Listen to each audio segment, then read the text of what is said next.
Assalamualaikum warahmatullahi wabarakatuh. Nama saya Sohibatul Islamiyah. Saya bekerja di bagian admin purchasing atau admin gudang, teman-teman. Saya mau menjelaskan alur distribusi obat, di mana ada dua divisi di sini, teman-teman apotik atau teman-teman klinik dengan tim gudang. Nah, saya akan menjelaskan bagaimana alur permintaan obat yang baik dan sesuai dengan prosedur. Nah, di sini materinya distribusi pengadaan obat di klinik. Nah, untuk pesannya, kenapa saya ingin menyampaikan kepada teman-teman gitu bahwa alur permintaan obat harus berjalan, teman-teman, sesuai dengan aturan yang sudah ditetapkan. Jadi berjalannya kita itu ya memang sesuai prosedur. Supaya apa? Supaya mempermudah pekerjaan kita. Nah, untuk tujuan utamanya, teman-teman, mengetahui awal permintaan. Jadi kita supaya tahu gitu, kayak gimana sih awal mula kita minta obat, sedangkan stok di bawah tuh atau di apotek di klinik lagi kosong gitu. Saya mau minta obat untuk ketersediaan di apotek. Ini saya gimana caranya untuk minta ke tim gudang gitu. Nah, ini kan saya jelasin di materi ini. Nah, ini ada beberapa gambaran pekerjaan yang teman-teman harus perhatiin. Kenapa pentingnya alur distribusi obat ini sesuai dengan yang diharapkan atau sesuai dengan alur yang sudah ditetapkan. Misalnya teman-teman, yang namanya alur, aturan perusahaan itu pasti harus ada laporan. Ya, laporan itu nggak cuma teman-teman di klinik atau di gudang gitu. Jadi dua-duanya juga punya pegangan laporan. Oke, yang pertama itu tidak ada laporan, tidak ada stok obat, teman-teman. Ya berarti nggak ada yang harus dikerjain gitu. Tapi kita harus mikirin pasien gimana dapat obatnya. Sedangkan teman-teman nggak melakukan permintaan obat gitu. Itu akan jadi masalah juga buat teman-teman. Nah, yang kedua, tidak ada stok obat, tapi ada laporan. Nah, teman-teman pasti akan dipertanyakan kenapa stok obat di klinik atau di apotek itu ada, sedangkan tidak ada laporan. Mana obat, di tanggal berapa obat datang, di tanggal berapa obat ini datang, dengan jumlah berapa obat ini datang gitu. Itu pasti juga akan jadi masalah buat teman-teman. Nah, untuk selanjutnya, ada stok obat, tidak ada laporan. Jadi apa ya, teman-teman juga kalau misalnya stok di bawah banyak, nggak ada laporan, dan obat itu tidak akan terhitung, teman-teman, tidak terharga, itu pasti akan jadi masalah juga. Dan itu masalah yang melibatkan dua divisi juga. Di antara A, B, C pasti akan melibatkan dua divisi juga, teman-teman. Nah, yang keempat, yang D, ada stok obat, ada laporan. Nah, ini yang kita harapkan, teman-teman. Nah, ada permintaan obat, ada buktinya, ada bukti list permintaan obatnya, dan kita pun sebagai tim gudang memberikan obat meliputi dengan laporan penerimaan obat. Ini ada bukti serah terima, dan itu yang akan jadi laporan, teman-teman. Nah, inilah yang akan kita luruskan, bahwa kedua divisi ini harus memiliki laporannya ya. Oke, selanjutnya mampu saling identifikasi. Nah, pengertiannya apa sih? Apa sih identifikasi ini, teman-teman? Jadi identifikasi ini kita harus saling komunikasi. Komunikasinya itu ya saling mengoreksi apa aja yang sesuai dengan permintaan. Ya, kayak misalnya teman-teman nih, kita saat proses permintaan berbentuk list atau form ke tim gudang. Misalnya si A, saya minta paracetamol ya, 5 box atau 500 tablet. Nah, tim gudang pun harus cross check, oh ya baik, stoknya ada. Nah, itulah bukti komunikasi gitu. Nextnya,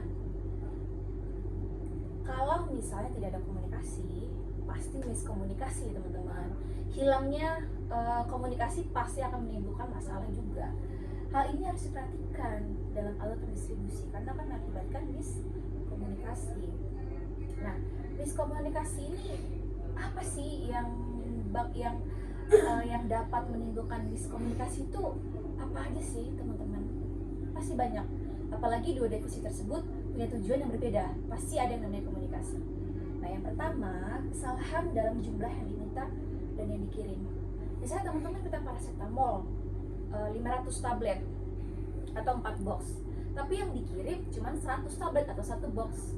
Teman-teman itu kenapa minta 500? Karena ini mempersiapkan obat tersebut untuk diberikan kepada pasien yang memang sering banget diresepkan paracetamol oleh dokter. Terus teman-teman pasti nanya dong, loh kenapa? Saya kan katanya 500, kenapa diberikan 100? Nah itu harus ada komunikasi. Sebabnya apa gudang menurunkan hanya 100, padahal yang diminta 500. Nah itu harus jadi ini ya teman-teman, harus jadi acuan ya. Maksudnya harus diperhatikan gitu. Karena tim gudang pun tidak akan mengetahui kebutuhan paracetamol di apotek atau di klinik itu berapa sebetulnya. Pasiennya juga kan berapa, itu pasti kan tim klinik yang tahu.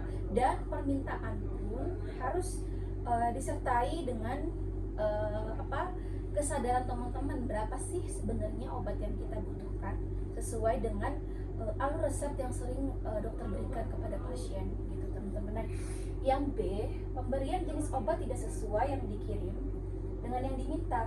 Misalnya nih teman-teman ya, teman-teman itu mintanya asamifenamat 500 tablet, tapi yang dikirim sama gudang itu Anastan. Nah pasti kalau tidak ada komunikasi, pasti gak ada pertanyaan dong. Pasti kita mikirnya, gudang mikirnya gak ada pertanyaan nih dari tim klinik atau apotek, kenapa saya nuruninnya Anastan, memberikannya Anastan.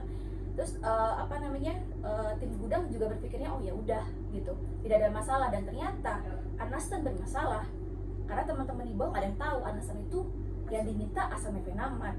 Akhirnya apa? Obat itu tidak terpakai teman-teman, tidak terjual, dia diberikan kepada pasien. Padahal itu adalah hanya penggantian namanya aja.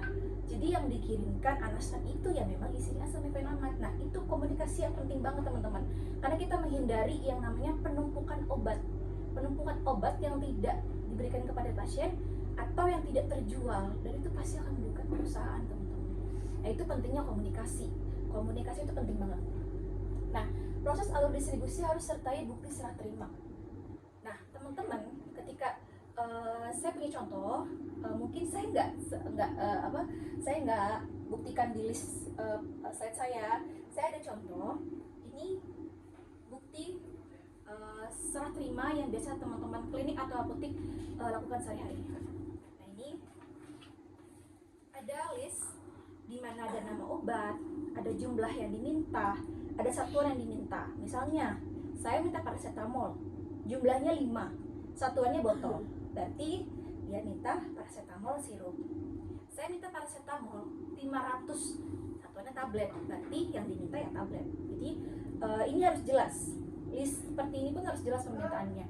Buktinya obatnya harus jelas, jumlahnya harus jelas, satuannya juga harus jelas, supaya tim gudang juga mempermudah dalam menyiapkan obat dan sesuai dengan yang diminta teman-teman klinik. Nah ini bukti permintaannya teman-teman. Jadi saat permintaan list ini kepada tim gudang itu harus disertakan dua belah pihak. Misalnya minta Alpara 4, ini 4 apa maksudnya? 4 tablet atau 4 botol? Nah di sini nggak ditulis misalnya Alpara sirup atau tablet. Nah ini harus yang namanya komunikasi.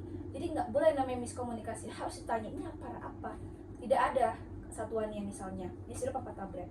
Nah inilah yang akan mengakibatkan masalah baru. Nah ini bukti serah terima teman-teman. Nah serah terima ini adalah bukti list di mana gudang sudah memberikan permintaan obat sesuai yang diminta teman-teman klinik. Nah ini pun ada bukti teman-teman klinik untuk menceklis bahwa obat tersebut sudah sesuai, jumlahnya sudah sesuai, jenis obatnya juga sudah sesuai. Nah ini bukti bahwa tim gudang sudah memberikan obat tersebut. Nah ini juga bukti bahwa tim klinik sudah mensepakati bahwa obat yang dikirim sudah sesuai dengan apa yang diminta dan jumlah yang diminta. Oke, nextnya. Nah hal ini dilakukan supaya mempermudah pekerjaan divisi masing-masing. Penting banget nggak sih? Pasti. Kalau kita lakukan dari A sampai Z sesuai alur, pasti pekerjaan kita akan lancar teman-teman. Akan mudah banget gitu. Tim gudang mungkin juga harus ada laporannya mungkin tim klinik nggak tahu, dan tim klinik pun juga ada laporannya mungkin tim gudang nggak tahu. Nah inilah yang akan bentuk kerjasama yang baik. Oke, nextnya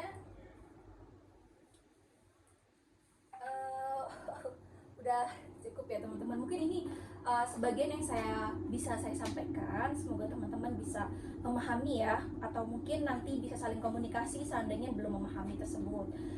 Saya berharap apa yang saya sampaikan hari ini bisa dia implementasikan di kehidupan sehari-hari ya, atau terutama di tempat kerja. Nah, kalau misalnya di rumah juga harus komunikasi karena itu penting banget. Saya berharap teman-teman bisa mengimplementasikan apa yang saya sampaikan ini. Saya juga punya kata mutiara yang bisa membangun teman-teman untuk bisa mengerjakan sesuai dengan alur. Harus berkomunikasi seandainya ada pertanyaan atau ada yang miss dalam benak kita. Komunikasi berhasil bagi mereka yang mengerjakannya. Kalau kita ngerjain, pasti kita akan berhasil. Kalau kita komunikasi, berarti kita akan berhasil sesuai dengan target atau sesuai dengan alur yang sudah berjalan sesuai. Nah, gitu cukup sampai segitu aja teman-teman ya. Kurang lebih saya mohon maaf. Saya tutup, saya akhiri. Wassalamualaikum warahmatullahi wabarakatuh.